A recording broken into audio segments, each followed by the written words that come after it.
여호야김 왕도 바벨론의 속국으로 지내다 이 바벨론에 대해서 반란을 일으켰고 그로 인해서 또한 폐위되어 바벨론 포로로 끌려갑니다.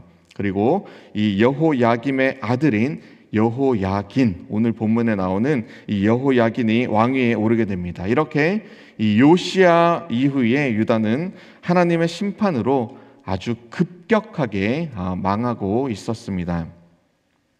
먼저 여호야긴의 이야기를 살펴보겠습니다. 열왕기하 24장 8절에서 그가 18세에 왕위에 올랐고 3개월 동안 통치했다라고 기록을 합니다. 3개월이라는 짧은 통치 기간 동안 이 여호야긴은 바벨론 왕 느부갓네살에 의해서 포로로 잡혀가게 됩니다. 느부갓네살은 예루살렘을 공격하고 성전과 왕궁의 모든 보물들을 다 탈취해 가져갔습니다. 또한 유다의 모든 지도자와 그리고 능력 있는 자들을, 그 사람들을 포로로 또한 끌고 갑니다. 여호야긴의 통치는 너무나 짧고 또 비극적이었지만 그가 포로로 끌려간 사건은 단순히 이 정치적 혹은 군사적 이유 때문만은 아니었습니다. 이것은 하나님께서 이 유다 백성의 계속된 불순종 그리고 우상 숭배에 대한 심판을 내리신 결과였습니다. 여호야긴은 이 선조들의 잘못된 길을 그대로 걸었고 그 결과는 바벨론의 침략 그리고 이어진 포로 생활이었습니다. 그만큼 유다는 나라의 정세가 지금 불안했고 불안한 가운데서도 하나님의 뜻을 온전히 깨닫지 못하였다라는 뜻이죠. 여호야긴 자신도 아버지의 모든 행위를 따라서 여호와 보시기에 악을 행했다라고 기록합니다. 이것은 아버지가 하던 정책에서 돌아서지 않았고요. 여전히 우상 숭배 그리고 불의한 행위를 답습해서 그대로 했다라는 것입니다. 저와 여러분, 하나님의 백성들은 하나님을 닮아야 합니다. 하나님을 우리가 그대로 따라가야 한다는 것입니다. 하나님을 언약의 하나님이라고 하죠.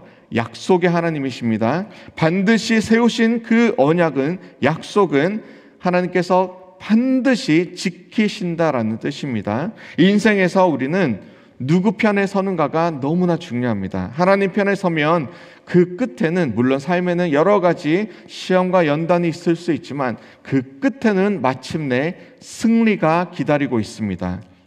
하지만 하나님 반대편에 선다면 단기간에는, 눈앞에는 승리하는 것 같은 착각 혹은 성공으로 가는 듯하지만 그 끝에는 심판이요 멸망입니다. 여호야긴은 아버지의 악한 행위를 그대로 답습하였습니다. 그리고 그 끝에는 심판이 기다리고 있었습니다.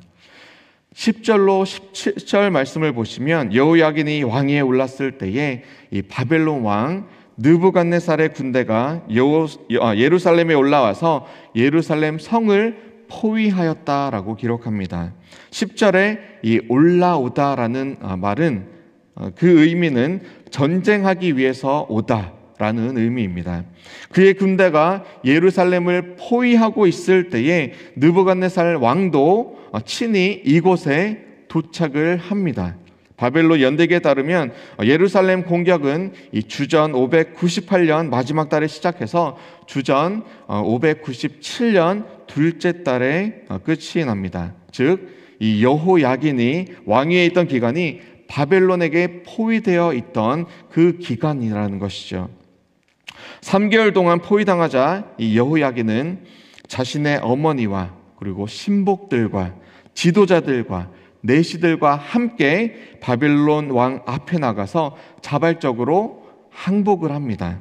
그 결과로 이 왕과 또 왕의 어머니와 신하들과 지도자들과 내시들은 죽임을 당하지 않고 바벨론 포로로 끌려가는 비교적 관대한 그런 처벌을 받게 되죠. 예루살렘을 함락한 바벨론 군대, 이제 여호와의 성전에 침략해서 이 성전의 모든 보물들, 또 왕궁 보물들을 약탈합니다. 솔로몬이 만든 여호와 성전의 이 금 그릇을 잘라버리기도 하였습니다. 바벨론 사람들이 여호와 성전의 금 그릇을 조각조각 자른 것은 사실 전쟁에 패한 신을 모욕하기 위한 행동이기도 합니다. 이렇게 처참한 결과를 맞이하게 되는 것이죠. 여기서 그치지 않습니다. 14절 말씀을 보시면 모든이라는 단어가 계속해서 반복적으로 등장합니다. 모든 백성, 모든 지도자, 모든 용사, 모든 장인과 대장장이를 잡아갔다. 포로로 끌고 갔다라고 기록합니다. 15절과 16절에는 이 왕과 태후와 왕비들과 내시들과 지도자들 모두를 바벨론으로 끌고 갔다라고 기록하죠. 전쟁할 만한 모든 자들도 데려갔다라고 합니다. 왜입니까? 반란을 일으키지 못하게 아주 싹을 자르기 위함이겠죠. 힘 있는 자들, 또 기술 있는 자들을 모두 데려가서 일을 시키고 바벨론에는 힘을 더하고 이스라엘에는 힘을 빼기 위해서, 그렇게 결과적으로 예루살렘에는 이 가난하고 힘없고 무능력한 자들만 남게 된 것입니다. 이제 여호야긴을 대신해서 바벨론 왕은 이 여호야긴의 숙부인 맏다디아를 왕으로 세웁니다. 이름을 시드기야로, 맏다디아를 시드기야로 이름을 바꾸게 됩니다. 족보상으로 보면 이 시드기야는 여호야김의 형제입니다. 또 요시야의 아들입니다. 이것으로 보아 우리는 요시야의 아들이 이제 이스라엘의 마지막 왕이 된 것을 보게 됩니다. 요시야의 막내 아들 셋째인 이 시드기야 왕의 이야기를 지금부터 살펴보겠습니다. 하나님의 말씀에 순종하는 길만이 저와 여러분들, 우리 교회가 믿는 사람들이 살 길입니다. 순종은 사실 빠를수록 좋지만 설령 불순종의 벌을 받을 때라도 즉시로 바로 지금 돌이켜서 순종하면 하나님의 자비와 그리고 하나님의 용서를 우리는 기대할 수 있습니다. 그런데 이 시드기야는 어리석은 길을 택했습니다. 끝까지 어리석은 그 길로 남기로 그렇게 택합니다. 그도 여호야김의 길을 따라, 아버지의 길을 따라 악을 택하였습니다. 여호야김처럼 바벨론을 배반하였습니다. 하나님은 바벨론에게 복종하라 그랬죠. 그런데 바벨론을 배반했습니다. 이 한마디에 모든 것이 함축되어 있습니다. 여호와 보시기에 악을 행하였더라. 시드기야가 왕이 될 때 나이는 21세, 예루살렘을 11년 동안 다스렸습니다. 그의 어머니는 하무달입니다. 선지자 예레미야의 동명이인 림나 지역 출신 예레미야, 선지자 예레미야는 아닙니다. 예레미야의 딸이었습니다. 시드기야도 여호야김의 행위를 따라서 여호와 보시기에 악을 행했습니다. 그의 죄는 이 우상숭배, 그대로 우상숭배를 답습했고, 그리고 무죄한 자의 피를 흘린 이 불의와 불법이 그 죄였습니다. 시드기야도 여호야김과 동일한 기간 동안 이 왕으로 있으면서 11년 동안 여호야김의 행위를 그대로 본받았습니다. 그 결과 여호와의 진노하심이 이 유다와 예루살렘을 그의 앞에서 모두 던져버릴 때까지 계속해서 이어져 갔습니다. 선지자 예레미야는 계속해서 이 시드기야에게 바벨론에게 항복할 것을, 하나님의 뜻대로 항복을 외쳤습니다. 그렇게 조언했습니다. 하나님께서 정하신 뜻이 바로 항복이었는데 시드기야는 선지자의 조언을 무시합니다. 도리어 바벨론의 반역을 일으킵니다. 예언을 하는 예레미야를 어떻게 했죠? 감옥에 던져버렸습니다. 애굽의 힘을 믿고 반역을 도모한 것입니다. 이는 결국 이 유다의 완전한 멸망을 가져다 왔습니다. 바벨론 군대는 예루살렘을 포위하고 도시의 성벽을 무너뜨리고 성전은 불타게 되었고요. 백성들은 포로로 잡혀갔습니다. 힘 있다 하는 사람들은 죄다 다 데려가 버렸습니다. 시드기야는 예루살렘을 떠나서 몰래 도망치려 했지만 결국 잡혔고, 바벨론 왕은 그의 아들들을 죽였습니다. 또 시드기야의 두 눈을 뽑아버렸습니다. 멀게 하였습니다. 그리고 바벨론으로 포로로 데려갔습니다. 불순종의 결과 정말 비참한 이 결과를 맞이하게 되었습니다. 앞선 두 왕의 이야기에서 우리가 무엇을 깨달아야 합니까?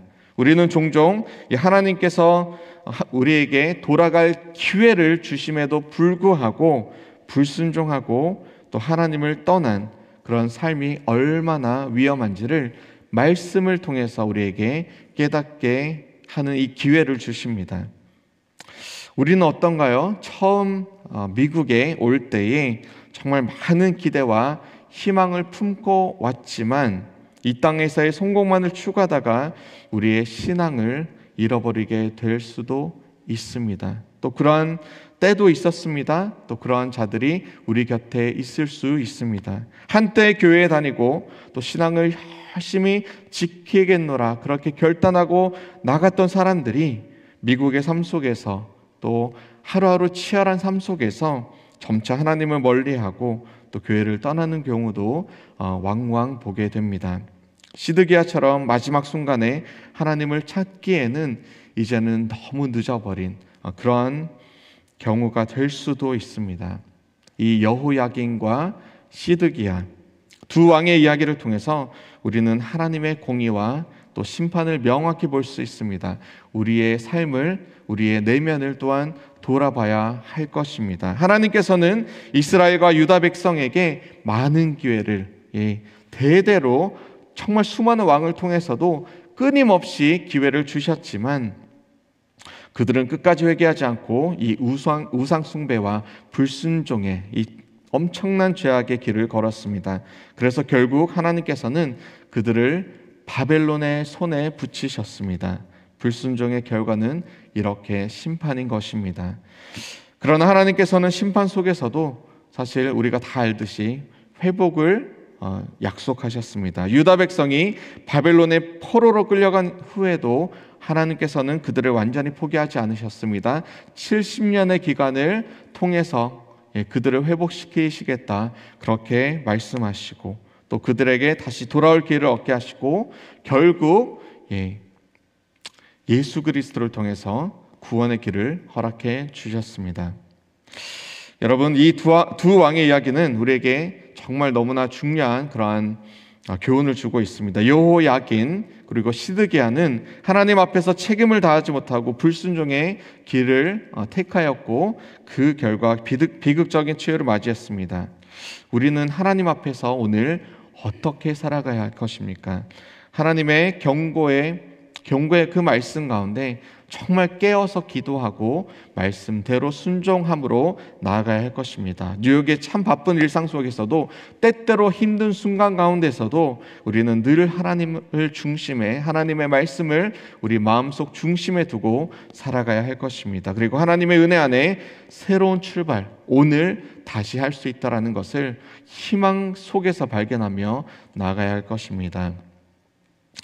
트르키예 성지 순례 기간 중에 이 갑바도기아 장미 계곡이라는 곳을 갔습니다. 석양을 맞이하게 되었는데요. 그곳에 함께 앉으신 장로님께서 이런 말씀을 하십니다. 저기 지고 있는 석양이 보이시죠? 저 태양이 떠 있는 곳이 바로 제가 지금 서 있는 곳입니다. 저도 이렇게 빨리 인생이 흘러갈지 몰랐습니다. 석양의 아름다움을 함께 바라보고 있다라고 그렇게 생각을 했는데 그 장로님의 말씀이 지금도 귓가에 메아리가 칩니다. 태양이 뜨고 그 중천을 지나서 마침내 석양이 지게 되는 것이죠.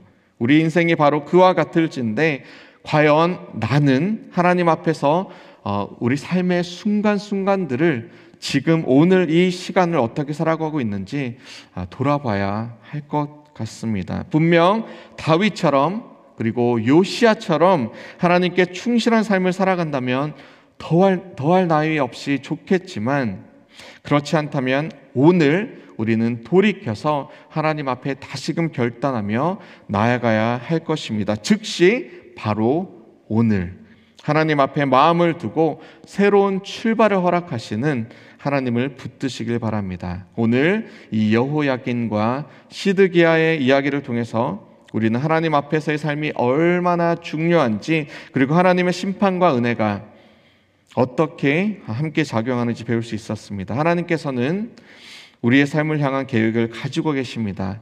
믿으셨으면 좋겠고요. 우리가 하나님의 말씀에 순종할 때에 하나님께서 그 계획을 하나씩 하나씩 저와 여러분들을 통해서, 우리 교회를 통해서 이루어 가실 것을 믿으셨으면 좋겠습니다. 이제 우리의 삶 속에서 하나님께 더 가까이 나아가고 하나님의 은혜 속에서 결단하며 나아갔으면 좋겠습니다. 인생의 어느 지점에 우리가 서 있든지 상관없이 오늘 결단하시고 하나님의 마음에 합당한 자, 오직 믿음을 하나님께 두는 자, 죄 앞에서는 바로 즉시로 회개하며 하나님 말씀으로 바로 돌아오는 자, 오늘 하루 최선으로 하나님의 말씀에 순종하는 자로 그렇게 저와 여러분들 살아가시기를 주님의 이름으로 축원합니다. 그 길로 여러분들을 초대합니다. 하나님을 붙드십시오. 하나님만 섬기겠노라 결단합시다.